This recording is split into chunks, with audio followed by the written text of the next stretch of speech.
can fly to Port Hardy because we have to change an engine. Oh, there's Wes. Wes is going to work hard tonight.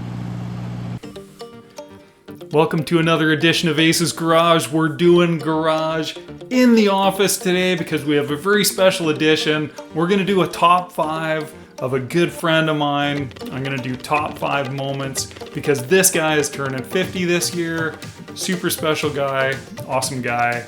And if you want to know who it is, yes, okay, it's Wes Rumpel. Wesley P Rumpel, Wes Sleepy Rumpel, Westosterone, Mr. Wes Up, Wesley P Rumpel, supermodel, always looking tip top wherever he goes. And I'm gonna do a top five of my moments with Wes. And I've known Wes for over 3 decades. You know, he's got a wonderful wife, Shauna, and a couple of boys, Joshua and Luke. And we met way back in the 1990s at BCIT, taking the aircraft maintenance engineering program together, and we worked in like 3 different companies together. We worked at Prism together, Prism Helicopters. We worked at Heli4 for like many years on the same crew, and we worked at IMP together in Comox. So before I get to the top 5, my top 5 moments with Wes, just so you know, Wes, he's like a master craftsman. He's working with wood all the time, and when he gets into a particular hobby, like he takes it to the next level. So he's been into woodworking, always into photography. When we were at Heli4, he was always packing his camera no matter where we went. We went up to Little Diomede island in between, like at the top of Alaska, where kind of Alaska and Russia come really close together. A couple little islands in the middle, Little Diomede Island, and we did a lift job up there.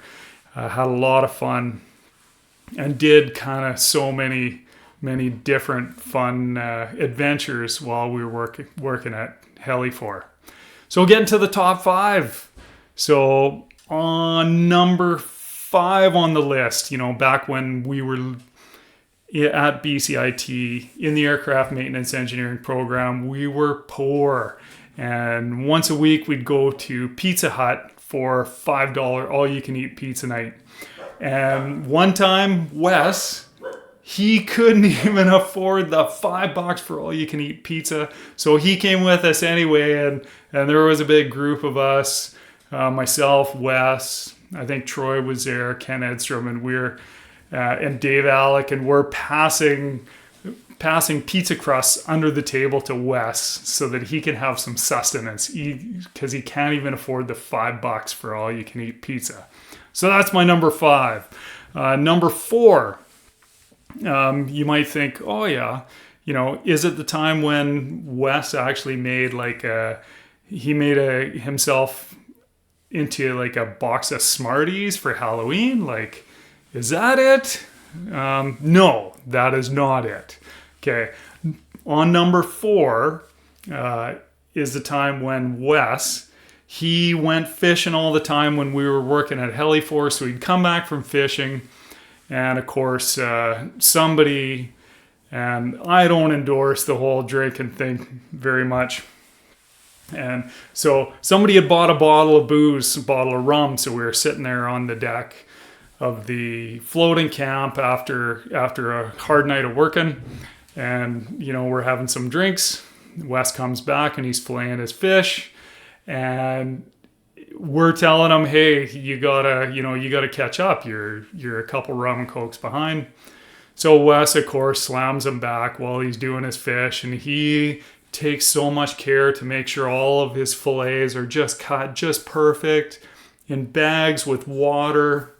And then when he's all done, like, it takes him hours to do this, and by the time he gets done, he puts these in the freezer, and he's kind of drunk, so he's got his bags of fish and fillets and just blasts them into the freezer. So all this care that he took to fillet his fish, so the next day they're just like frozen, mangled bags of fish. So that's my number 4.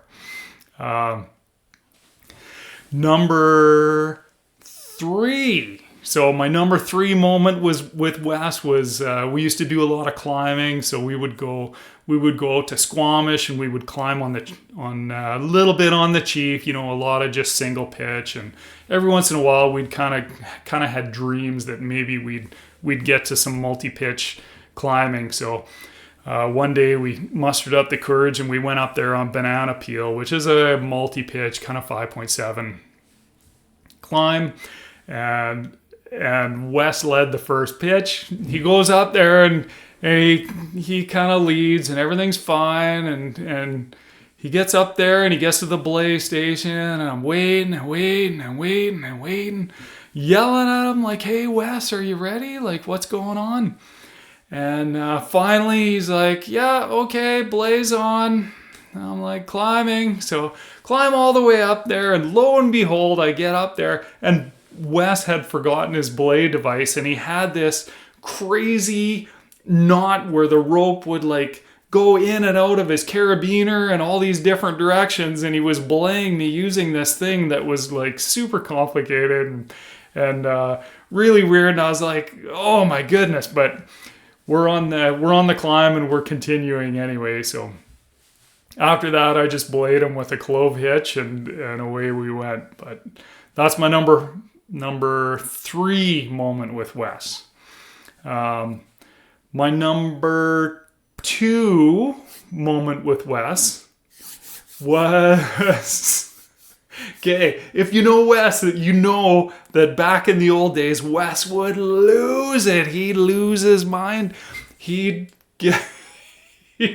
like yell about something or get frustrated or whatever.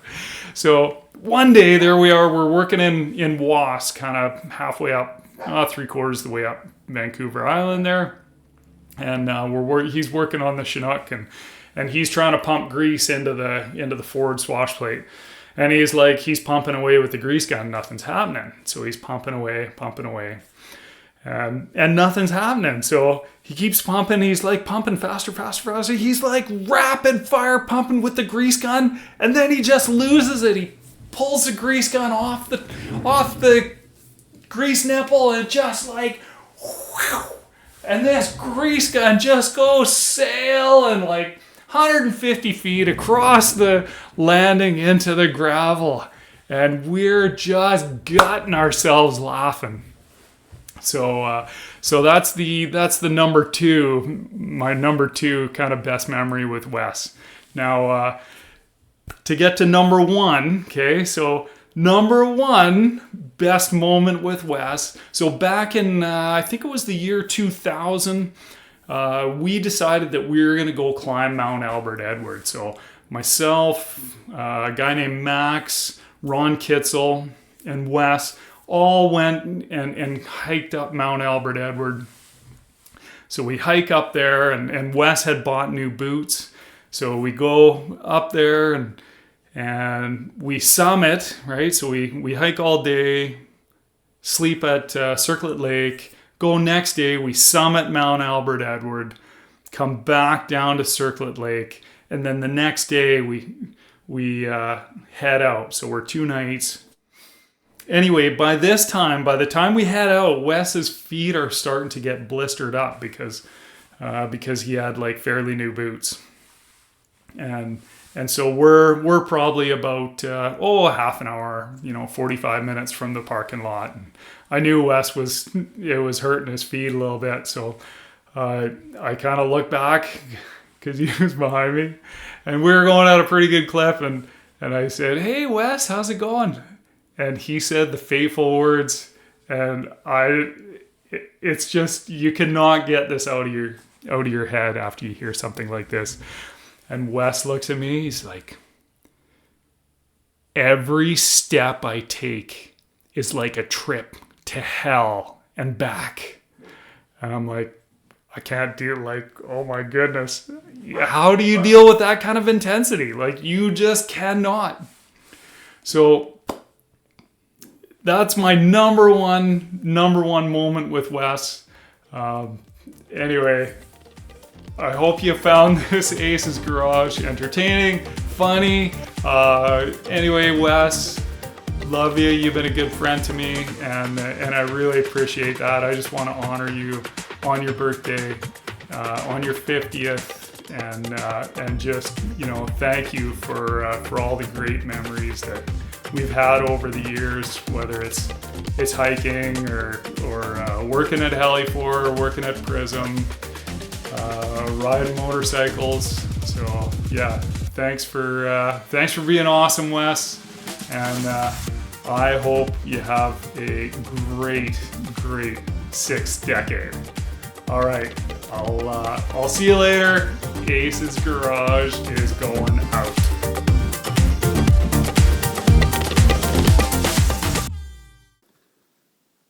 Hey Sean, how you feeling?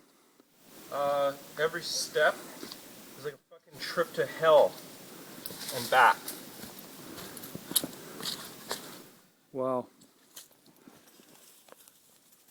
That's the kind of intensity that we're dealing with out here.